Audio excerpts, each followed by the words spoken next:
எங்களுக்கு வந்து பேசிக்காவே கேரளானா ரொம்ப பிடிக்கும். அந்த ம். கிளைமேட்டு, அந்த லாங்குவேஜ் எல்லாமே பிடிக்கும். ஆனா எனக்கு மலையாளம்லாம் தெரியல. தெரியாது. ஆனா என் சிஸ்டர்ஸ் அவ்ளோ ஃப்ளூயன்ட்டா பேசுவாங்க மலையாளம். ஓகே. போயிட்டு நல்லா கத்துக்கிட்டாங்க.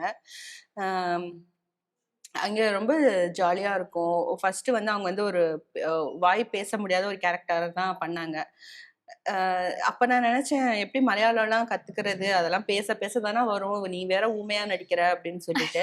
ஆனா அதானே. ஆனா ஆ. அதுக்கப்புறம் ஒரு 3, 3 வருஷத்துக்கு அப்புறம் பேசுற மாரி காட்டிட்டாங்க. ஆனா அவ்ளோ சூப்பரா, அவ்ளோ அழகா மலையாளம் 3 வருஷம் பேசிட்டு உங்க தங்கச்சி அப்சர்வ் பண்ணியிருந்திருக்காங்க ஆமா. மலையாளத்த. ஓகே. நல்லா பேசி மலையாளி மாதிரியே ஆயிட்டா. ஆ. ஆமா, என்ன என்ன சேஞ்சஸ் நீங்க டிஃபரன்ஸ் பார்க்குறீங்க அந்த இண்டஸ்ட்ரிக்கும், இந்த இண்டஸ்ட்ரிக்கும்? அவங்க சொல்லுவாங்கல்ல, ஆமா, இந்த தமிழ் இண்டஸ்ட்ரியில இப்படி இருக்காங்க, மலையாளத்தில இப்படிலாம் ட்ரீட் பண்றாங்க அப்படின்னு. ஆமா. என்ன அந்த மாரி விஷயங்கள்லாம் ஷேர் பண்ணிப்பீங்க? மலையாளம் பொறுத்தவரைக்கும் ரொம்ப நல்லாவே ம் என்ன சொல்றது?